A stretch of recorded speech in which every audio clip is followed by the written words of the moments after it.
Good morning बच्चों।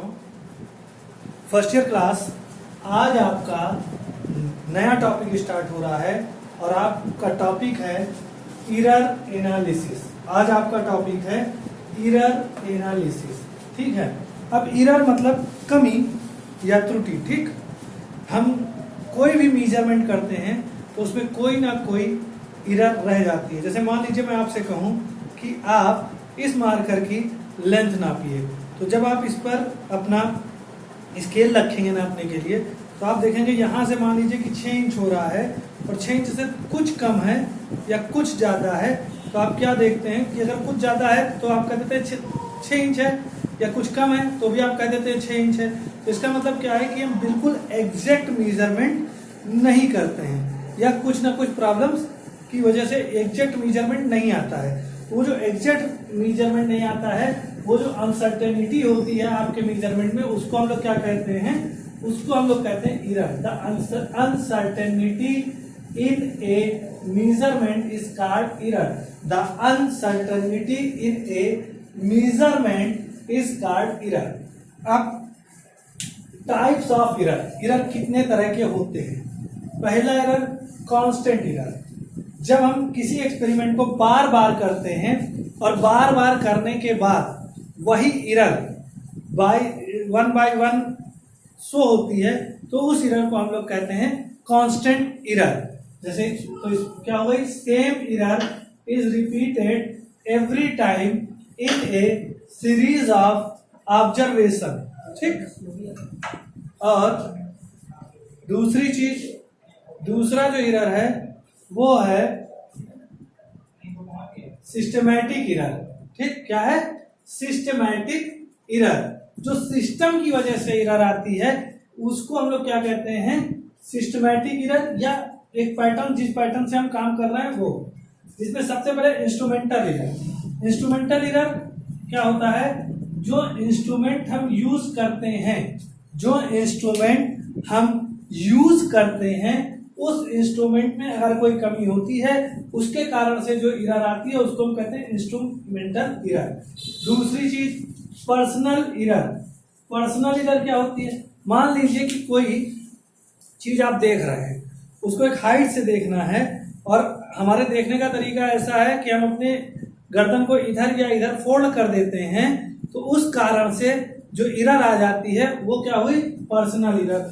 फिर तीसरी होती है error due to external source. जैसे मान लीजिए कि हमने इसको ऐसे लटकाया, ठीक, इसमें एक तागा बांध दिया, उसको लटका दिया। अब तागा लटकाने के बाद, ठीक है, एक आपने मैग्नेट की एक प्रॉपर्टी पढ़ी होगी कि किसी तागे से बांधकर अगर उसको आप फ्री सस्पेंड कर दें तो वो क्या होता है? नॉर्थ टू साउथ रुकता है। लेकिन ये कंडीशन तब अप्लाई होती है जब उसके आसपास कोई दूसरा मैग्नेट ना हो। मान लीजिए हम लटका रहे हैं, उसके आसपास कोई मैग्नेट रखा है, तो उसको रुकना ऐसे था, वो ऐसे रुकेगा या ऐसे रुकेगा, तो हम क्या समझेंगे कि नॉर्थ और साउथ ये है। तो ये एक्सटर्नल कारण की वजह से, एक्सटर्नल सोर्स की वजह से एरर आता है। और चौथा है एरर्स ड्यू टू इम्परफेक्शन। मतलब हम किसी चीज को उतनी परफेक्शन से नहीं कर पा रहे हैं, कुछ ना कुछ हमारे करने में कमी रह जा रही है, उसको हम क्या कहते हैं? एरर्स ड्यू टू इम्परफेक्शन, ठीक। तीसरी एरर होती है ग्रॉस एरर्स। ग्रॉस एरर्स कई कारणों से जो एरर्स होती है उनको मिला के ग्रॉस एरर कहते हैं, ठीक है। जिसमें कुछ रीजंस दिए हुए हैं। पहला, improper setting of the instrument. Instrument को जिस तरह से सेट करना था, अगर हम उसको उस तरह से सेट नहीं करेंगे तो क्या होगा? हमारा उसकी रीडिंग सही नहीं आएगी, ठीक, एक एरर आएगी। दूसरा, रिकॉर्डिंग ऑब्जर्वेशन प्रॉब्लम। हम किसी चीज को रिकॉर्ड कर ले, मान लीजिए कि कोई पहिया घूम रहा है और हमको काउंट करना है कि वो कितनी बार घूमा, हम उसको गलत तरीके से रिकॉर्ड कर रहे हैं, तो वो क्या होगा? उसकी वजह से भी एरर आएगी। Not to take into account the sources of error and precaution. Error के सोर्सेज पे काम में ध्यान ना दें और प्रिकॉशंस ना करें तो भी एरर आएगी। Using some wrong value in calculation. कोई जैसे मान लीजिए कि कहीं पर जी की वैल्यू 9.8 है और हम 10 रख के उसका कैलकुलेशन कर रहे हैं तो भी हमारी रीडिंग गलत आएगी। फिर लास्ट है रैंडम एरर्स, नो सेट या पैटर्न। इसका कोई पैटर्न सेट नहीं होता, वो किसी भी कारण से आ जाती है। इतना नोट कर लीजिए आप लोग। देखिए अब उसके आगे कि हम एरर्स को फिजिक्स में एक्सप्रेस कैसे करेंगे। एरर्स को फिजिक्स में एक्सप्रेस कैसे करेंगे, ठीक है, उसकी मैथमेटिकल वैल्यू कैसे निकालेंगे। हमने ये तो बता दिया कि ये एरर है, पर वो एरर कितनी है ये कैसे निकालते हैं, तो उसके लिए हमने एक्सप्रेस करने के लिए 3 तरीके निकाल रखे हैं। पहला है एब्सोल्यूट एरर, ठीक है, डिफिनेशन क्या होगी, the absolute error of measurement is the magnitude of the difference between the value of the quantity and the individual measurement value। मतलब मान लीजिए कि जैसे कि हम लोग जी का मेजरमेंट करते हैं, प्रैक्टिकल बहुत फेमस है जी के मेजरमेंट का, हम लोग जी का मेजरमेंट करते हैं और उस मेजरमेंट में हम क्या देखते हैं कि जी के मेजरमेंट में कहीं हमारा 9.6 निकलता है, कहीं हमारा 10 निकलता है, लेकिन जो उसकी ट्रू वैल्यू है वो 9.8 है, ठीक। तो जो डिफरेंस आता है, जैसे मान लीजिए हमने 9.6 निकाल लिया और ट्रू वैल्यू क्या है 9.8 और हमारी मेजर्ड वैल्यू क्या है 9.6, तो इनके बीच का डिफरेंस जो होगा वो क्या कहलाएगा, एब्सोल्यूट एरर। तो फार्मूला बन गया एब्सोल्यूट एरर का कि true value minus measured value, ठीक। अब यहाँ एक चीज और देख लीजिए, मान लीजिए हमने पहली बार जी का एक्सपेरिमेंट किया, तो उस कंडीशन में हमारी जो पहली वैल्यू निकल के आई वो निकल के आई A1, ठीक है, और जो उसका क्या था, जो उसकी ट्रू वैल्यू थी वो हम मान लेते हैं कि थी A1, ठीक, डेल्टा A1, ठीक।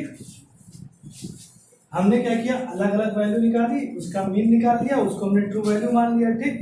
तो डेल्टा A1, ठीक, डेल्टा A1 ये हमारा क्या है, पहले ऑब्जर्वेशन में एब्सोल्यूट एरर है, क्या है, एब्सोल्यूट एरर है। तो delta A1 is equals to A mean minus A1, ठीक। डेल्टा A2 क्या हो जाएगा, A मीन माइनस A2 हो जाएगा। ये हमारी पहली मेजर्ड वैल्यू है, मेजर्ड वैल्यू, ये दूसरी हो गई।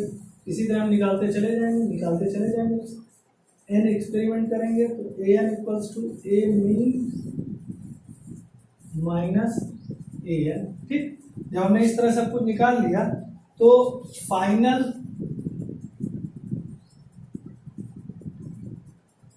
एब्सोल्यूट एरर क्या हो जाएगा हमारा। तो हम क्या करेंगे, देखो हो क्या सकता है कि ये कम हो, ये ज़्यादा हो तो माइनस में आएगा, ये ज़्यादा होगा ये कम होगा तो प्लस में आएगा, फिर हमको सब सारी वैल्यू किस में लेनी है, प्लस में। तो mod delta A1 plus mod delta A2 plus dot dot dot mod delta AN, ठीक, अपॉन n। ये हमारी हो गई फाइनल डेल्टा A मीन निकल रहा है, इसको हम लोग क्या कहते हैं, डेल्टा A मीन, ठीक। तो ये आपकी समझ में आ गया होगा। अब देखिए इस तरह हम एब्सोल्यूट एरर निकाल लेंगे, इस पर क्वेश्चन में भी आपको आगे बताऊंगा। उसके बाद दूसरा जो टर्म आया वो आया रिलेटिव एरर।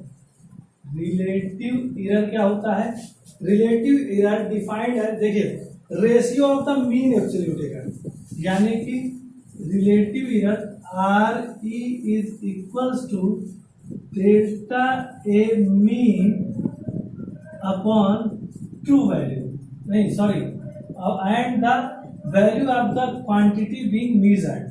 आपने मान लीजिए क्वांटिटी मेजर की A मीन, ठीक, A मीन, ठीक। ये आपका निकल के आ जाता है कि रिलेटिव एरर, ठीक। उसके बाद परसेंटेज एरर का फार्मूला होता है रिलेटिव एरर इनटू 100, परसेंटेज में इसी चीज को शो कर दीजिए, तो क्या हो जाएगा, delta A mean upon A into 100।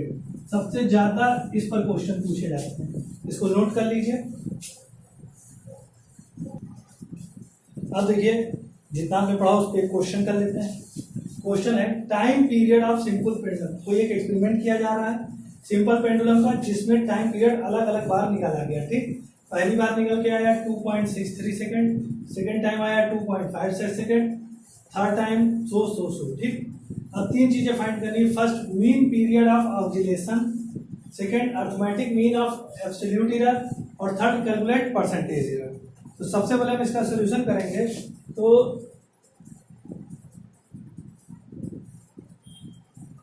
Solution में सबसे पहले हमको क्या निकालना है, मीन पीरियड। तो आपने पढ़ा होगा किसी भी चीज का मीन निकालने के लिए वो जितने डेटा आपको दिया है उसको उसका सम कर लीजिए और जितने टाइम दिया है उससे डिवाइड कर दीजिए।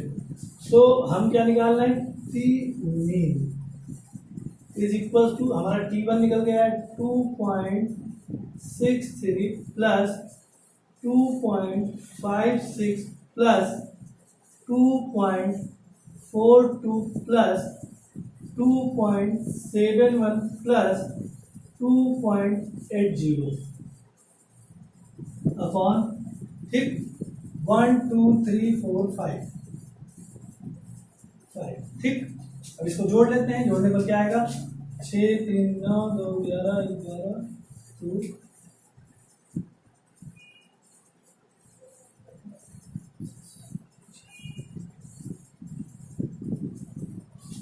ये हमारा आ रहा है 13.12, ठीक, कितना आ गया 13.12 डिवाइडेड बाई 5 और ये हमारा आ जाएगा 26 पॉइंट आना चाहिए 24, ठीक, 26.24 सेकेंड। ये हमारा निकल आया टी मीन। आप लोगों की समझ में आ गया होगा, ठीक। अब सेकंड पार्ट करते हैं। सेकंड पार्ट में वो हमसे पूछ रहा है arithmetic mean of absolute error. तो सबसे पहले हमको एब्सोल्यूट एरर पता होनी चाहिए, ठीक। तो जब हम एब्सोल्यूट एरर निकालेंगे तो सबसे पहले हम क्या निकालेंगे, सबसे पहला है हमारा डेल्टा A1 इक्वल्स टू 2.63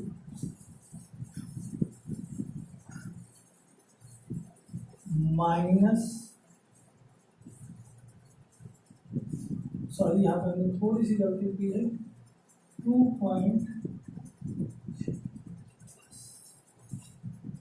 इसको जब डिवाइड करेंगे तो 2.624 आएगा, जिसको लिखेंगे 2.63 सेकेंड, ठीक। तो 2 पॉइंट हमारा फार्मूला क्या है, टी मीन माइनस, तो 2.63 माइनस 2 आएगा, सॉरी 2 आएगा,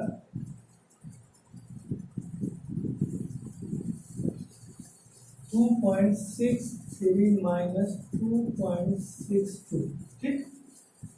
तो ये इक्वल्स टू आ जाएगा 0.01। डेल्टा A2 कितना हो जाएगा,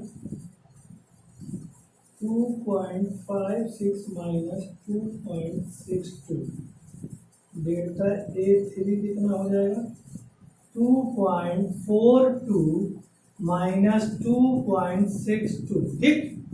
अब देखिए डेल्टा A4 क्या हो जाएगा, इसी तरह से equals to 2.71 minus 2.62 equals to, और डेल्टा A5 हमारा क्या हो जाएगा, 2.80 माइनस 2.62 इक्वल्स टू, ठीक। तो एब्सोल्यूट एरर पहले हम हर रीडिंग की एब्सोल्यूट एरर निकालेंगे, फिर उसको निकाल के उसका मीन निकाल देंगे, ठीक। तो डेल्टा A1 यानी पहली रीडिंग का जो एब्सोल्यूट एरर होगा वो 2.63 माइनस 2.62 यानी 0.01 आएगा। दूसरी रीडिंग हमारी आई 2.56 और हम उसमें से टी मीन को माइनस करेंगे तो कितना आएगा, 6 में से 2 गया 4,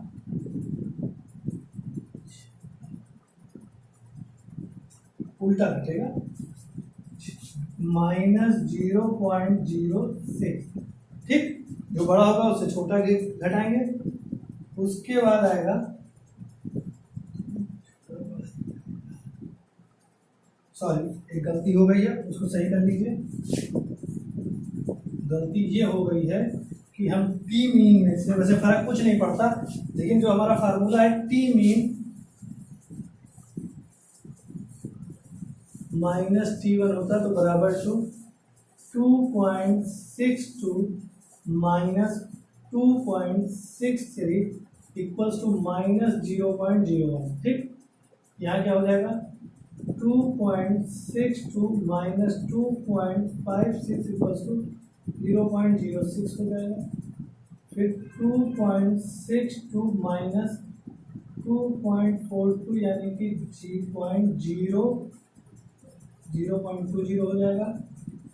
2.62 माइनस 2.71 इक्वल्स टू माइनस 0.09 हो जाएगा।